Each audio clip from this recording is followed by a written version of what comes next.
우리가 베드로후서를 이제 어제부터 살펴보고 다음 주 화요일까지 세 번에 걸쳐서 살펴보고 이제 오늘 두 번째 시간입니다. 주제는 이제 기적을 잃어버린 시대, 경이로움을 회복하라는 큰 주제고, 오늘 말씀의 제목은 고의적 기억 상실이라는 제목입니다. 사람의 심리를 가만히 우리가 들여다보면은요, 참 이상한 특징이 하나 있습니다. 그건 뭐냐면 자신에게 불리한 진실이나 또 불편한 사실을 마주하게 되면 사람들은 그것을 인정을 할까요, 안 할까요? 자, 인정을 잘 하려고 하지 않습니다. 이게 이제 하나 이상의 특징 가운데 하나인데, 대신 인정하지 않는 대신 어떻게 하냐면은요, 대신 머릿속에서 그것을 통째적으로 이렇게 통째로 지워버리는 쪽을 선택하는 경우가 굉장히 많아요. 기억이 나지 않습니다. 뭐 이렇게 얘기를 해요. 기억이 나지 않습니다. 항상 그래요. 보통. 우리가 예를 들어서 이제 건강검진을 받았는데, 의사가 이제 이야기를 해요. 심각하게. 술과 담배를 끊으시고 식습관을 바꾸시지 않으면 큰일 날 것 같은데요. 라고 경고를 해도 이게 사람의 어떤 그 심리가 어떻게 되냐면 당장 내 삶의 즐거움을 포기하기가 싫은 거예요. 그래서 그 무서운 경고를 머릿속에서 하나씩 뭐예요? 지우개를 지워요. 그래서 이제 아무 일 없었다는 듯이 또 담배를 피고 술잔을 들게 되더라는 거예요. 몰라서 그러는 게 아니죠. 분명히 들어서 알아요. 본인도 알아요. 그런데 이것을 인정하는 순간 어떤 일이 벌어지게 돼요? 내 삶의 방식을 완전히 뜯어 고쳐야 되고, 내가 누리는 즐거움을 어떻게 해요? 빼앗길 것 같으니까 그럴까봐 두려운 겁니다. 그래서 단 한 번도 들은 것이 없는 것처럼, 나는 그런 거 몰라, 나는 그런 거 몰라, 나는 괜찮을 거야 하고 스스로 그 들었던 그 이야기, 그 기억의 문을 스스로 걸어 잠그게 되더라는 거예요. 이것을 우리가 뭐라고 얘기할까요? 고의적 기억 상실이다라고 이렇게 이야기를 하게 됩니다. 오늘 베드로 사도입니다. 베드로 사도가 하나님의 심판을 비웃는 사람들이 있었어요. 하나님 심판을 비웃고 성경을 조롱하는 사람들이 바로 무슨 상실증이다? 고의적 기억 상실증에 걸려 있다라고 지적을 하면서 오늘 이야기가 시작되는 거예요. 5절 말씀 한번 같이 보겠습니다. 다시 한번 읽어볼까요? 이는 하늘이 옛적부터 있는 것과 땅이 물에서 나와 물로 성립된 것도 하나님의 말씀으로 된 것을 그들이 일부러 잊으려 함이로다. 뭐라고 나와요? 끝에 일부러 잊으려 함이로다. 고의적으로 잊어버린다. 기억 상실이다라는 거죠. 고의려 일부러 잊으려 함이로다라는 표현이 나옵니다. 그러면 잊으려고 했던 게 뭘까? 그 잊으려고 하는 대상이 있을 거 아닌가요? 바로 앞에 보면 그 잊으려고 했던 것이 나와요. 그게 뭐냐면 하나님의 말씀으로 된 것을 이라고 나옵니다. 그러니까 어떤 거냐면 그 앞에 거를 종합해서 이야기를 하면 우주 만물이 우연히 생겨난 것이 아니라 하나님의 말씀으로 된 것이라는 그 거대한 진실을 지워버리려고 한다라는 거예요. 자, 그러면 지워버리려고 하는 이유가 있을 거 아니에요. 왜 지워버리려고 하지? 하나님의 말씀으로 지어졌다는 사실을 왜 잊고 싶어 했었을까라는 질문에 우리가 마주하게 돼요. 여기에 인과관계가 숨어 있다라는 겁니다. 만약 이 세상이요, 하나님의 말씀으로 지어졌다고 하면 어떤 행동이 따라와야 되냐면, 우리의 생명과 재산과 시간의 진짜 주인은 하나님이 되시기 때문에, 그렇다면 우리는 그분의 말씀이 어떻게 돼요? 주인이 있으니까 주인이 모든 것을 명령을 하면 거기에 순종해야만 한다라는 거예요. 그런데 인간이요, 이게 절대적인 권위 앞에서 엎드리는 것을 본능적으로 굉장히 싫어합니다. 그래서 사람들이 취하는 행동이 뭐냐면, 성경을 대할 때, 말씀을 대할 때 절대적인 하나님의 말씀으로 대하지 않고 마치 식당에 가가지고 내가 먹고 싶은 것만 내 그릇에 골라 담는 것 같은 뷔페적인 신앙을 취해요. 이걸 취사선택 신앙이다라는 거, 이거를 고집하게 되더라는 거예요. 그래서 내가 위로받고 내가 축복받고 내 병이 낫는 구절에서는 어떻게 행동이 나오게 될까요?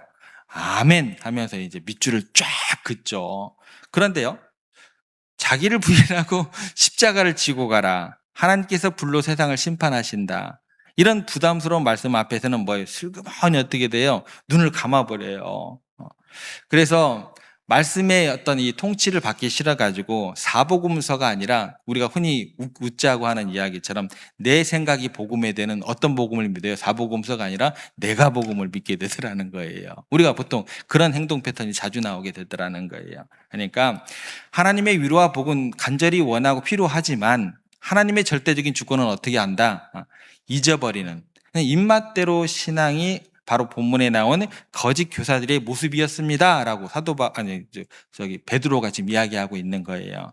그리고 이어서 이제 베드로가 또 어떤 얘기를 하냐면 그들이 일부러 잊어버린 이 창조의 그 신비에 대한 것들을 굉장히 우리들이 이해하기 좀 어려운 신비로운 언어로 표현을 해요. 5절을 다시 보시면 어떻게 되어 있냐면 땅이 물에서 나와 물로 성립된 것도 라고 기록되어 있어요. 이게 무슨 뜻일까 우리가 좀 정확하게 이해를 하셔야 돼요. 땅에서 물이 나왔다는 것하고 이걸 하나를 떼어내고 또 하나는 뭐예요? 물로 성립되었다. 이 두 가지의 기적을 이야기하고 있다라는 이걸 따로따로 좀 살펴보셔야 돼요. 첫 번째 살펴볼 것은 뭐예요? 그러면 땅이 물에서 나왔다라는 것이 무슨 뜻일까를 생각해 봐야겠죠. 예. 창세기 1장에 보면은요, 지구가 처음 생겨났을 때 온통 어둠과 흑암이라고 그러죠. 물로 바다로 덮여 있었다라고 기록되어 있습니다. 그러니까 우리가 발을 딛고 살아가는 땅이 있었어요, 없었어요? 처음에는 없었습니다. 그때 하나님께서 명령을 하시죠. 말씀으로 명령을 하십니다. 뭐라고 하냐면 천하의 물이 한 곳으로 모이라, 그리고 땅이 드러나라 라고 명령을 하셨어요. 그리고 그 깊은 바다에서 우리가 사는 육지가 어떻게 불쑥 나타나게 된 거예요. 이게 창세기 1장에 기록되어 있습니다. 이것을 뭐라고 하는 거예요? 땅이 어디에서 나왔다? 물에서 나왔다. 이게 창조의 첫 번째 기적입니다. 자, 그러면 두 번째 살펴볼 그 구절이 뭐예요? 물로 성립되었다. 이게 무슨 뜻인가 알아야겠죠. 여기서 성립되었다라는 것은 어떤 뜻이냐면요, 원래 단어의 뜻을 보면 결합하다, 꽝 뭉쳐있다, 유지된다, 이런 뜻을 가지고 있어요.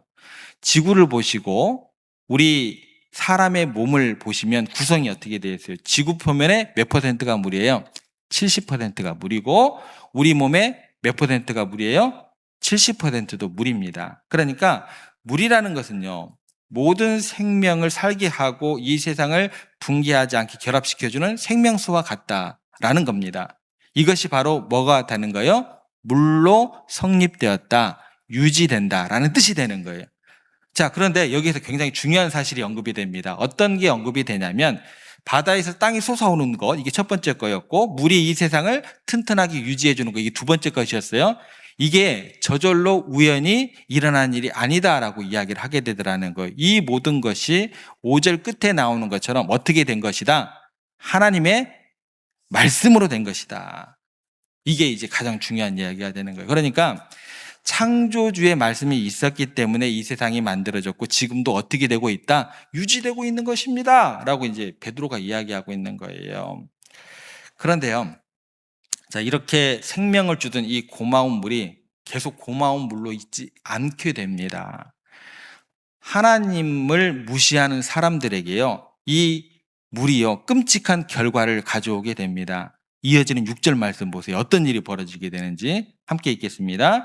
이로 말미암아 그때 세상은 물이 넘침으로 멸망하였으되.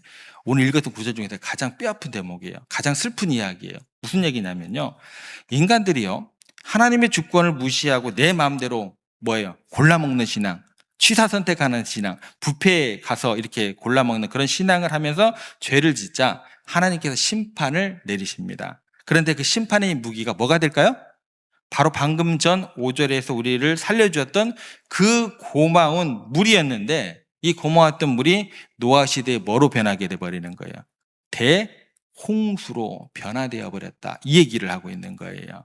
그러니까 생명을 주고 세상을 유지시켜주던 그 고마웠던 물이 하나님의 명령이 떨어지자 순식간에 쓰나미가 되어가지고 무서운 심판의 도구로 돌보내버렸습니다 라는 이야기를 지금 하고 있는 거예요. 예.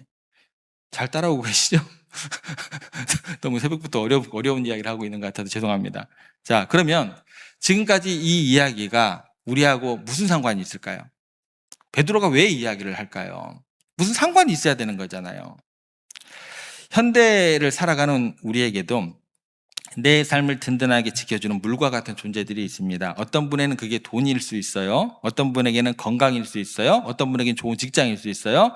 그래서 우리가 어떻게 접근을 하게 되냐면 그 돈과 건강이 내 노후와 삶을 안전하게 지켜주는 생명수라고 철석같이 믿고 살아가게 되더라는 거 필요합니다. 70%니까 하나님께서 그걸 주시긴 맞아야 돼. 근데 그걸 믿고 살아가게 되더라는 게 그렇게만.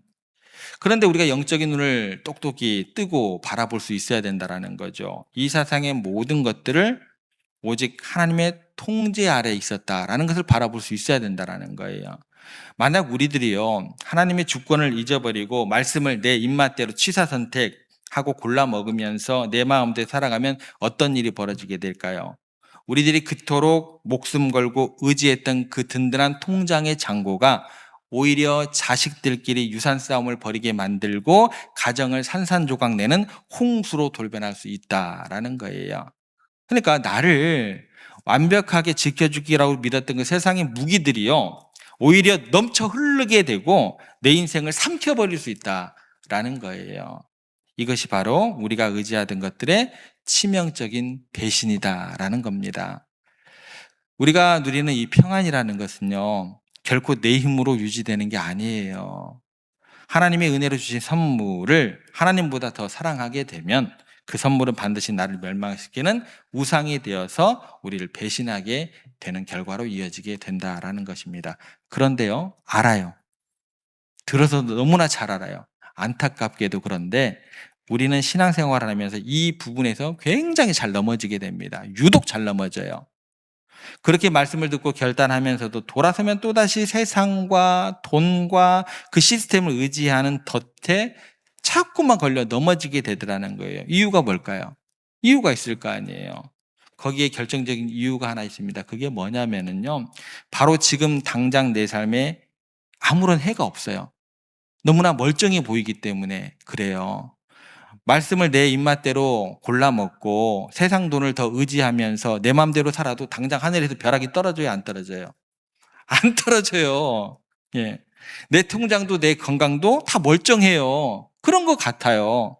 그러니까 당장 내 눈앞에 아무 일도 일어나지 않으니까 지금 내가 가장 안전하다라고 그렇게 생각을 하고 착각을 하게 되더라는 거예요. 그래서 그 무서운 심판의 경고를 까맣게 잊어버리고 또다시 세상에 자꾸 기웃거리고 이렇게 그렇게 말씀하고 어긋나게 말씀도 취사 선택하면서 그렇게 살아가게 되더라는 겁니다. 그런데 우리가 그런 생각에서 벗어나야겠죠. 깨어나야겠죠. 오늘 아침 우리가 이 자리에 아무 일 없었다는 듯이 무사히 있는 진짜 이유가 뭔지를 알아야 돼요. 우리가 남들보다 믿음이 좋아서요? 아니에요. 어디 가서 믿음 자랑하지 마세요. 예. 우리가 들어놓은 보험이 우리를 지켜주기 때문에 그것도 아니에요. 예. 보험도 사각지대가 굉장히 많더라고요. 예. 우리 인생을 지금 이 순간 단단하게 붙들고 있는 능력이 따로 있다라고 베드로 사도가 이야기를 해줘요. 그 능력이 뭐냐? 7절에 나오는데요. 다시 한번 보세요. 이제 하늘과 땅은 그 동일한 말씀으로 불사르기 위하여 보호하신 바 되어 경건하지 아니한 사람들의 심판과 멸망의 날까지 보존하여 두신 것이니라. 장엄한 단어가 나오는데요. 동일한 말씀이에요. 동일한 말씀. 다른 말씀이 아닙니다. 동일한 말씀이에요. 이 동일한 말씀이 뭘까요? 태초에 바다에서 땅이 나타나도록 하셨던 창조의 말씀, 그 하나하고 또 하나는 뭐예요? 노아 시대의 세상에 홍수를 엎으셨던 그 무서운 심판의 말씀, 이게 동일한 말씀이라는 거예요. 바로 그 동일한 말씀이 지금 이 순간 저 하늘과 땅이 무너지지 않도록 어떻게 해요? 예, 보호하신 바 되고 붙잡고 계신다라는 거예요. 그래서 오늘 아침에 우리가 눈을 뜨고 이 자리에 무사히 나올 수 있었던 것은 지금 이 순간에도 온 우주를 향해서 또 우리를 향해서 존재하라 라고 명령하시는 하나님의 그 위대한 말씀이 우리의 숨결과 세상을 꽉 붙들고 있기 때문입니다. 베드로가 그 얘기하고 있는 거예요.